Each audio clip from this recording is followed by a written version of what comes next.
menjelaskan materi tentang evolusi alat pembayaran, kami akan memperkenalkan diri kami. Perkenalkan, nama saya Renata Aulianti Saputri Lentas dan saya Maria Guriti Saputri. Nama saya Yohanes Renodekam.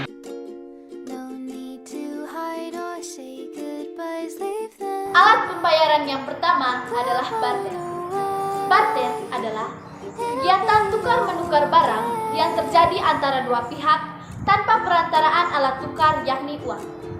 Syarat-syarat terjadinya kegiatan barter adalah yang pertama, harus ada orang atau sekelompok orang yang mau diajak untuk melakukan kegiatan barter. Yang kedua, orang yang diajak bertukar harus mempunyai rasa kebutuhan akan barang yang akan ditukarkan tersebut. Yang ketiga, suatu barang yang akan ditukar harus mempunyai nilai barang yang sama. Dan yang keempat, terdapat barang yang dibutuhkan.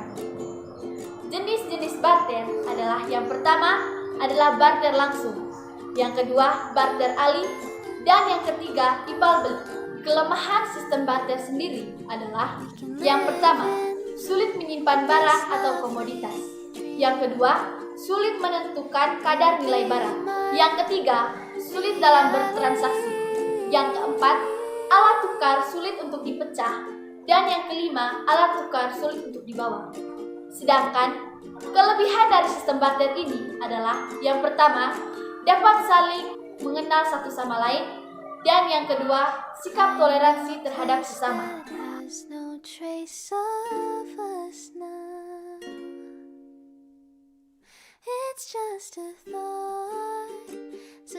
Kedua, alat pembayaran tunai.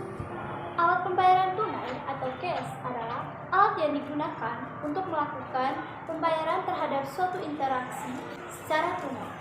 Alat pembayaran tunai yang banyak digunakan adalah uang kertas atau uang kertas dan logam. Yang pertama, kelebihan dari alat pembayaran tunai. Yang pertama, lebih umum dan mudah digunakan. Yang kedua, minim risiko berhutang. Yang kedua, kekurangan dari alat pembayaran tunai. Kekurangan dari alat pembayaran tunai ini yang pertama itu mudah hilang. Yang kedua, kurang praktis dan memakan banyak waktu. Yang ketiga, risiko kriminalitas.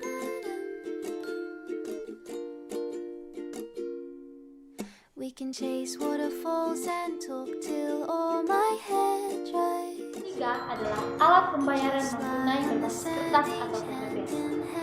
Alat pembayaran non-tunai sendiri secara umum dibagi menjadi dua. Yang pertama adalah alat pembayaran non-tunai berbasis kertas atau paper-based, dan yang kedua adalah alat pembayaran non-tunai berbasis elektronik atau electronic based. Alat pembayaran non-tunai berbasis kertas sendiri terdiri dari yang pertama adalah cek.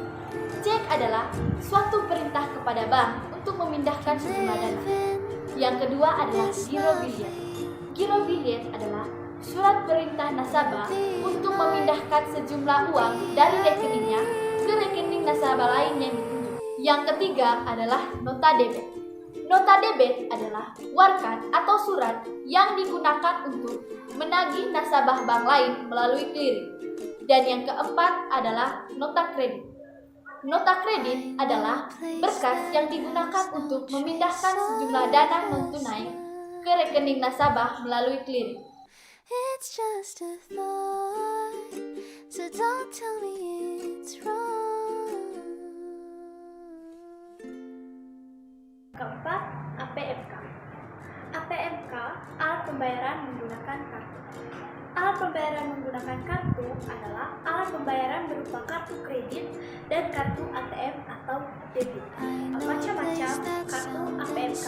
Yang pertama, kartu kredit.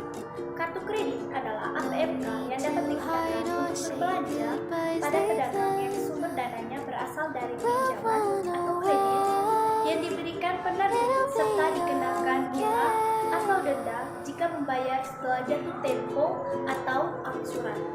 Yang kedua, kartu ATM.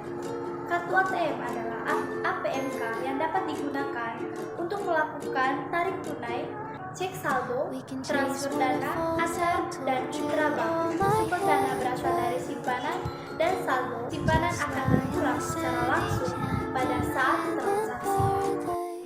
Kartu debit. Kartu digunakan untuk berbelanja pada pedagang yang debit tunai. Sumber dana berasal dari simpanan dan saldo simpanan akan berkurang secara langsung pada saat transaksi.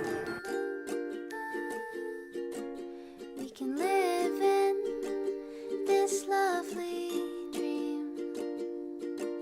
It'll Alat be pembayaran my non-tunai atau elektronik. Alat pembayaran non-tunai berbasis elektronik itu termasuk sistem pembayaran digital. Nilai uang disimpan secara elektronik. Dalam suatu media server atau chip, ada dua jenis alat pembayaran. Yang pertama, e-money. Alat pembayaran non-tunai elektronik sering disebut e-money atau sebuah kartu berisi chip. Uang elektronik bisa digunakan sebagai alat pembayaran kepada pihak yang bukan merupakan penerbit uang elektronik tersebut. Nilai uang elektronik yang di-store oleh pemegang kartu bukanlah bentuk simpanan.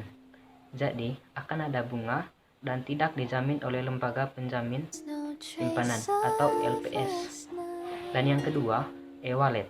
Jika berbasis server, contoh jenis alat pembayaran non-tunai elektroniknya disebut e-wallet atau dompet digital atau virtual.